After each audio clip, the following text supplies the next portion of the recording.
안녕하십니까. 오늘부터 몇 회에 걸쳐서 부처님은 어떤 분이신가 이런 주제를 가지고 말씀을 드리려고 합니다. 그 부처님이 어떤 분이신가 이런 주제 속에서 오늘 첫 번째는 역사적인 부처님, 그러니까 실제로 인도에 탄생하셔서 또 우리와 같은 일생을 사시고 열반에 드시기까지 그 현실로 구체적으로 이 땅에 계셨던 부처님에 대한 말씀을 조금 드리려고 합니다. 불교인들이 대단히 당황해하고 또 가장 쉽고 가장 잘 안다고 생각하면서도 저희들이 잘 모르는 게 있습니다. 그게 뭐냐 하면은 실제로 초보적인 불교인이나 또 불교에 대해서 깊은 그런 조예가 없는 분은 지금 한국의 사원을 가면은 법당, 우리가 우리나라에서는 법당이라고 그럽니다마는 부처님이 모셔져 있는 그런 건축물이 딱 하나만 있고 거기에 부처님이 계시는 게 아니라 여러 개의 건물이 있으면서 또 그 하나하나의 편액이 그 법당의 이름들이 다 다릅니다. 예를 들어서 무슨 대웅전이다, 혹은 명부전이다, 혹은 관음전이다, 뭐 이렇게 쭉 여러 가지 이름이 붙어진 건물이 있으면서 많은 형상들이 모셔져 있기 때문에 과연 이분들과 이분의 어떤 관계인가, 또 부처님 그래도 서가모니 부처님 많이 우리들이 친숙하게 알 수 있는데 실제로 절에 가면은 무슨 비로자나 부리 부처님이 계시고 혹은 미륵 부처님이 계시고 혹은 약사열애라고 하는 또 부처님도 계시고 그러니까 대단히 당황해하고 또 어떤 점에서 난해한 측면이 있습니다. 그런데 제가 지금 드리려고 하는 말씀은 이러한 기초적인 문제를 하나하나 해결해 드리려고 지금 생각하고 있는 것입니다.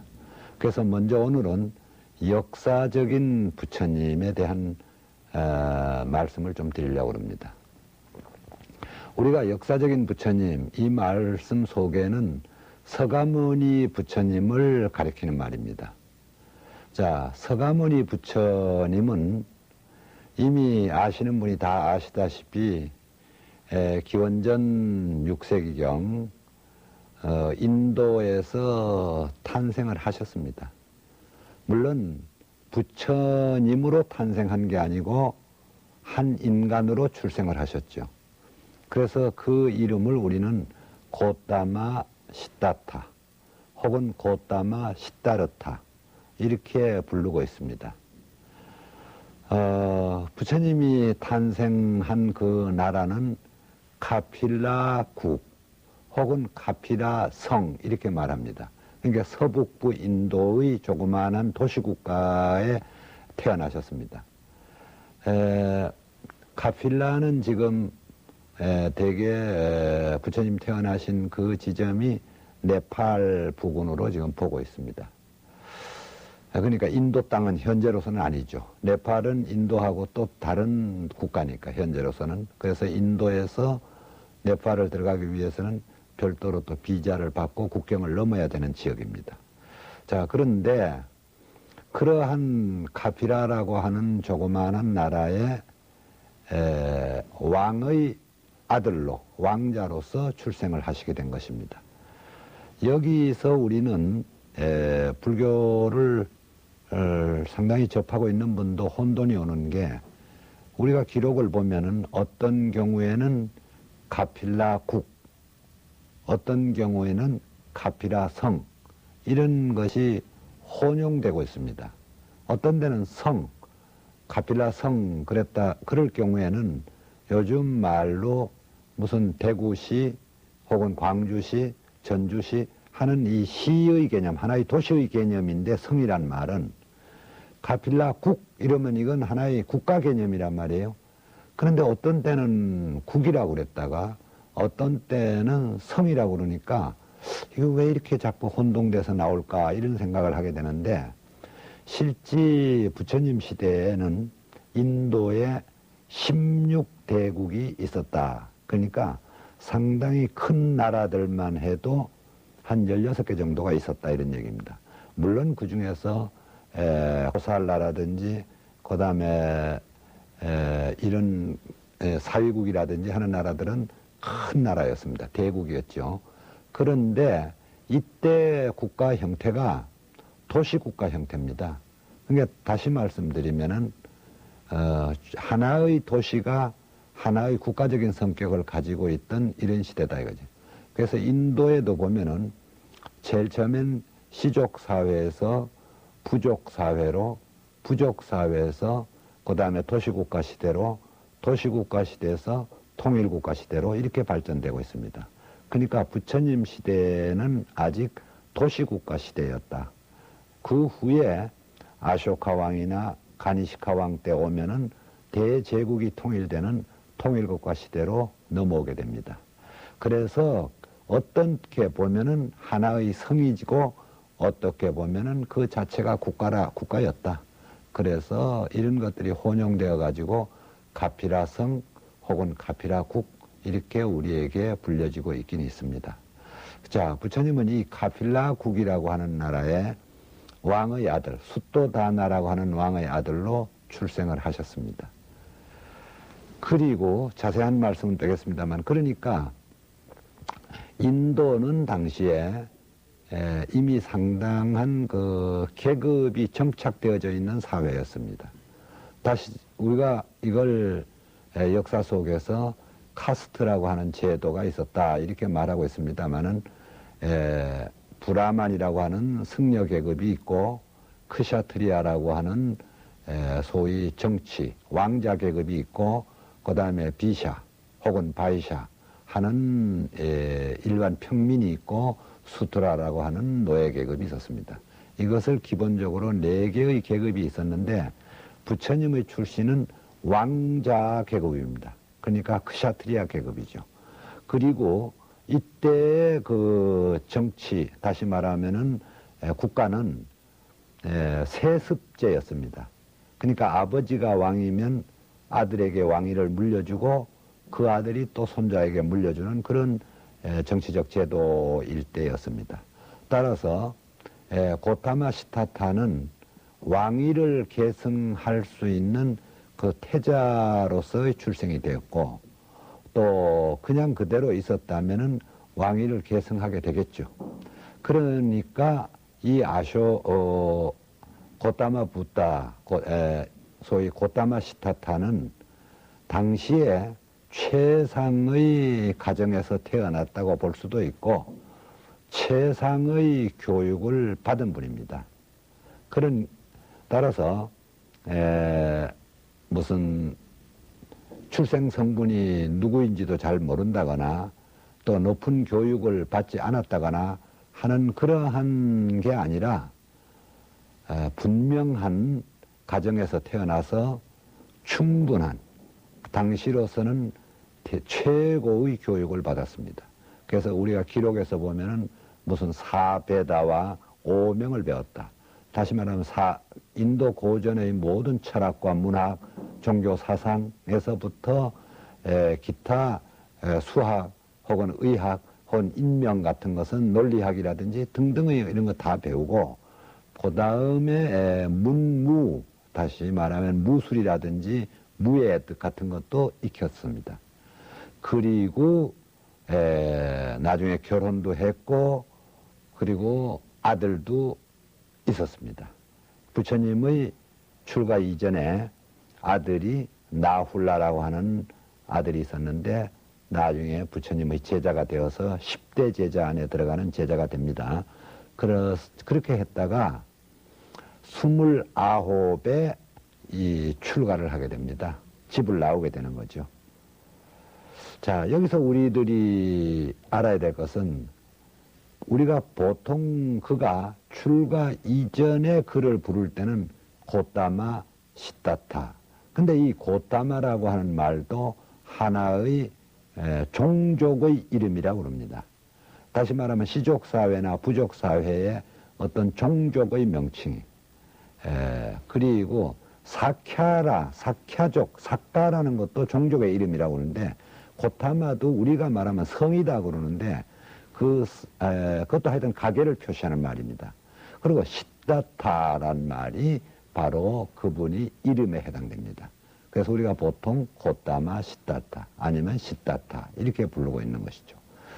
자, 이와 같은 충분한 교육과 또 가정을 가지기도 하고 자식을 놓기도 하고 이렇게 성장되어져서 29살, 그러니까 우리는 말하면 한 장년 그런 단계에 와서 출가를 하게 됩니다. 그 궁중을 버리고 그런 그 가정과 자식, 앞으로 물려받아야 될 왕위 이런 것을 전부 다 포기하고 종교의 길을 걷게 되는 것이죠. 그래서 29에 물론 여러 가지 그의 전기에 보면은 극적인 얘기가 많이 있습니다. 만류를 했는데 밤에 담을 넘어서 말을 타고 도망을 했다. 유성 출가를 했다. 그리고 출가 이전에 여러 가지 얘기가 있습니다. 세상에 인간의 무상함, 인간은 나서 죽음, 그리고 병드는 것, 어떻게 이렇지 않는 길이 있겠느냐 하는 이런 여러 가지가 극적으로 설명되어 있습니다. 그러나 어쨌든 그분은 출가를 했습니다.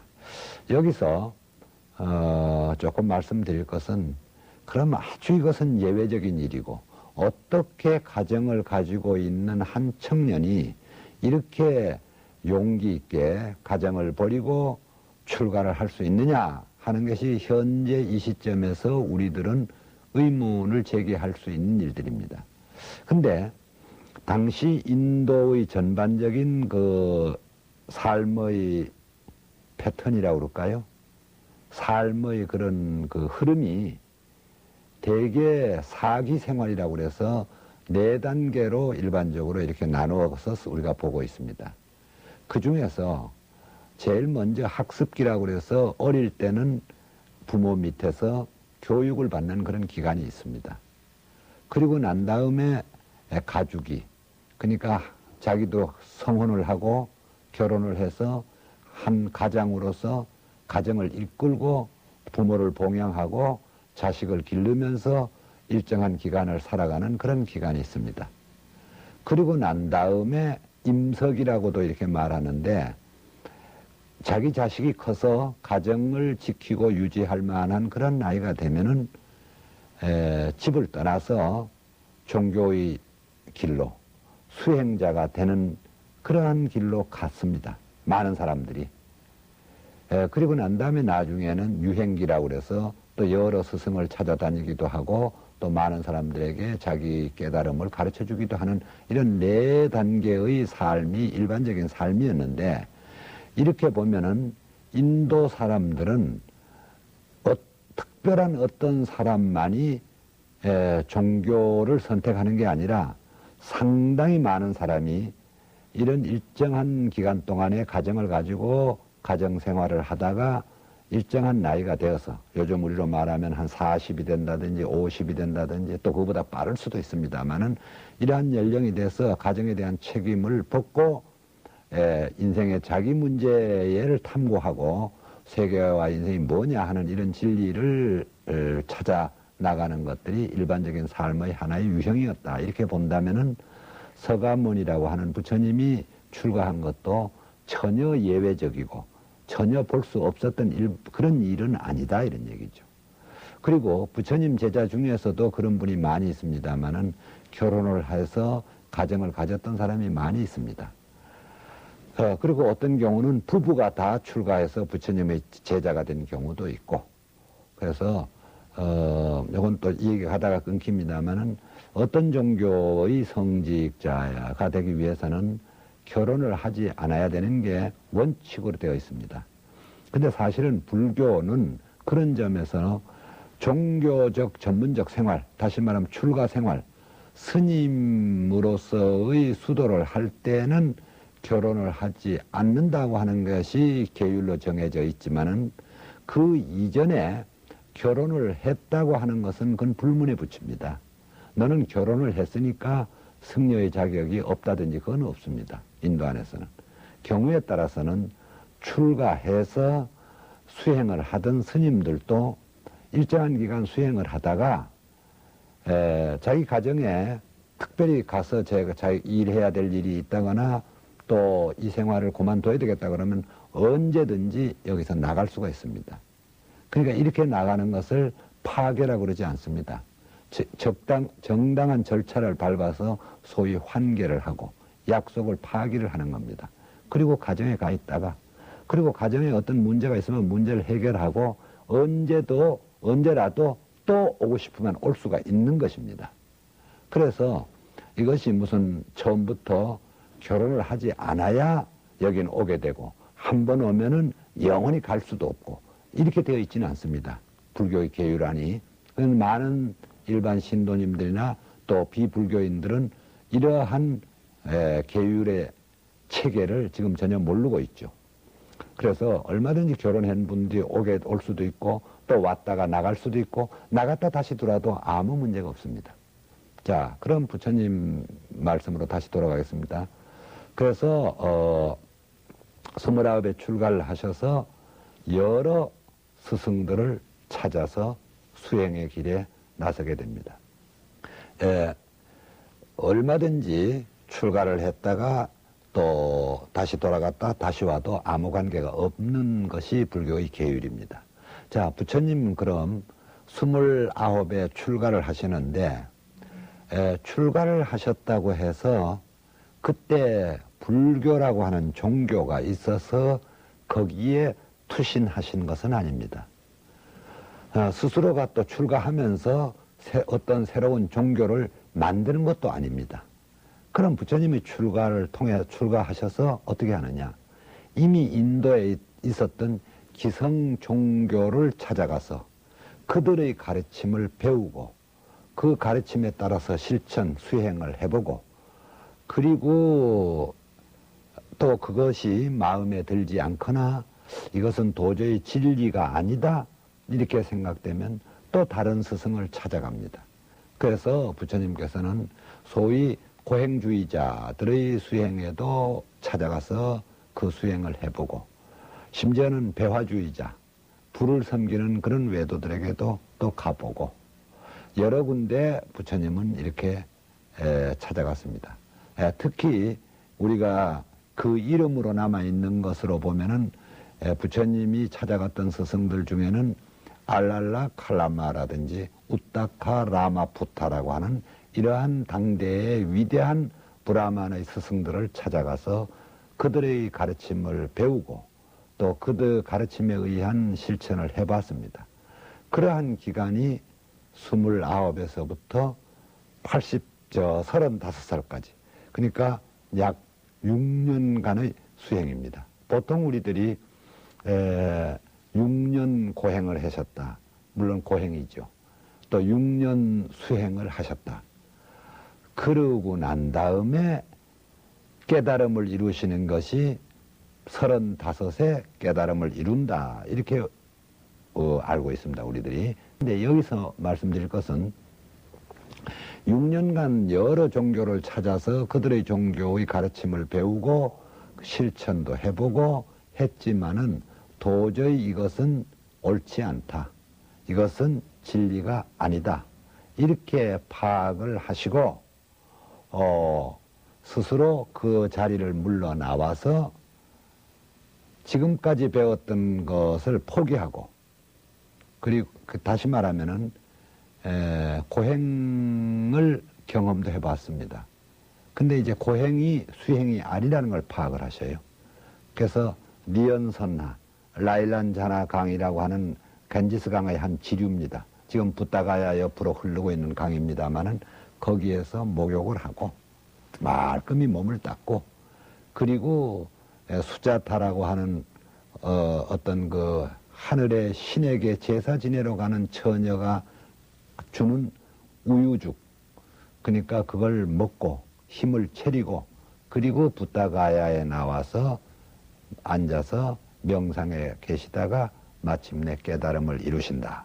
그게 바로 35세 되시는 해다. 이렇게 말합니다. 자, 여기서 우리들이 또 하나 생각하고 넘어가야 될 것은 마치 고행이 수행이라고 하는 생각은 우리가 바꿔야 됩니다. 고행하는 것이 수행하는 거다. 수행이라는 것은 고행이다. 그건 그렇지 않습니다. 부처님은 고행이라는 걸 해보셨지만은 그것은 불교 이외의 종교에서 가르치고 있는 수행이었는데 부처님이 경험을 하신 거지요. 그러나 그 고행을 통해서 부처님이 깨달음을 이루신 게 아니기 때문에 부처님께서 깨달음을 이루시고 난 다음에 우리에게 가르침을 주실 때 뭐라고 그러시냐 하면은 불고불락하라고 그럽니다. 너무 몸을 괴롭히는 것도 하지 말고 그렇다고 해서 향락에 젖어서 몸을 안일하게 하는 것도 그건 옳지 않다. 이렇게 가르치신 것이지 고행하면은 그것이 바로 수도다. 고행을 해야 깨달음을 얻는다. 이런 게 아닌데 오늘날 많은 또 불교인들도 마치 고행이 그 자체가 수도인 것처럼 생각하는 경우도 있고 또 수도라는 것은 고행을 해야 되는 거다. 그런 생각을 하는데 그것은 잘못된 생각입니다. 그렇다고 해서 수도라는 것은 편안하고 향락에 젖는 것이다. 물론 그것도 아닙니다. 그러나 고행은 그 자체가 수행이 아니라는 것도 여기서 분명하게 말씀을 드리고 넘어가야 될 것 같아요. 자, 그래서 깨달음을 이루었는데 깨달음을 이루시고 난 다음에 그것을 우리가 뭐냐면은 부처님이 되셨다. 그때부터 그 부처님을 석가모니 부처님, 석가모니 불 이렇게 말하는 겁니다. 자, 부처란 말이 우리가 이때부터 부처예요. 그러니까 부처가 되기 이전에는 고따마 시타르타, 시달타 이게 바로 이분의 이름입니다. 그리고 수행자로서의 출가해서는 사문 고따마 이런 말을 씁니다. 고따마는 그대로 고따마죠. 사문은 슐라마나. 다시 말씀드리면은 수행자인데 수행자인 누구 이런 이름으로 불려졌는데 35세 깨달음을 이루시고 난 다음부터 그를 우리는 부처님 그럽니다. 자, 부처님이라고 하는 말은 원래 붓다 이런 말입니다. 붓다. 붓다라고 하는 말은 지금 제가 오늘 강좌도 역사적인 붓다 그랬는데 붓다란 말은 깨달은 사람 이런 의미입니다. 깨달은 사람. 그러니까 35세의 깨달음을 이루고 난 다음에 그를 깨달은 사람 이렇게 말합니다. 그때 그냥 깨달은 사람이 아니라 그 앞에 혹은 고따마 붓다 이런 말로도 쓰죠. 혹은 석가모니 붓다. 자, 이 붓다라고 하는 말은 깨달은 사람 이런 말입니다. 그 중국 사람들은 각자 이런 말로 표현을 했던 것입니다.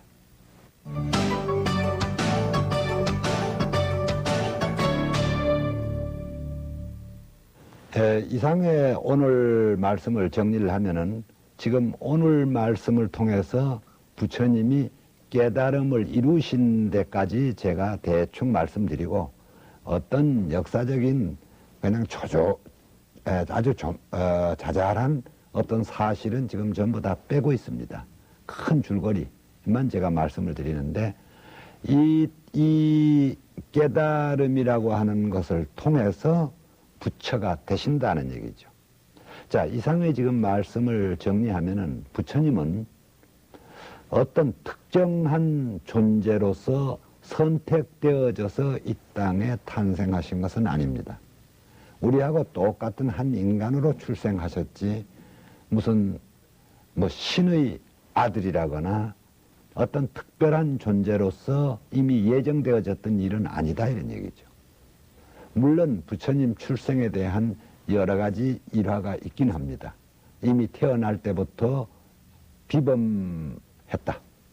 뭐 바로 걸었다든지 하늘과 땅을 가르쳤다든지 이러한 것들이 있습니다만, 이것은 제가 앞 시간에서도 말씀드린 바가 있습니다만, 이것은 불전문학, 불처님의 전기를 쓰는 사람들이 극적으로 또 보다 초인격적으로 글을 그리기 때문에 그런 현상이 나타난 겁니다. 그래서 다만 부처님은 깨달음을 통해서 부처님이 되신 것입니다. 이때부터 우리는 석가모니 부처님 아니면은 고따마 붓다 이런 말로 쓰고 있고, 붓다라고 하는 말은 깨달음을 이룬 사람 이런 뜻입니다. 그때 이제 석가모니 부처님 할 때 석가모니는 어떤 말이냐 하고 그런 문제가 이제 생깁니다. 그러나 이런 문제들은 다음 시간에 또 여기서 이어가지고 자세하게 말씀을 드리고 오늘 말씀을 마치겠습니다. 감사합니다.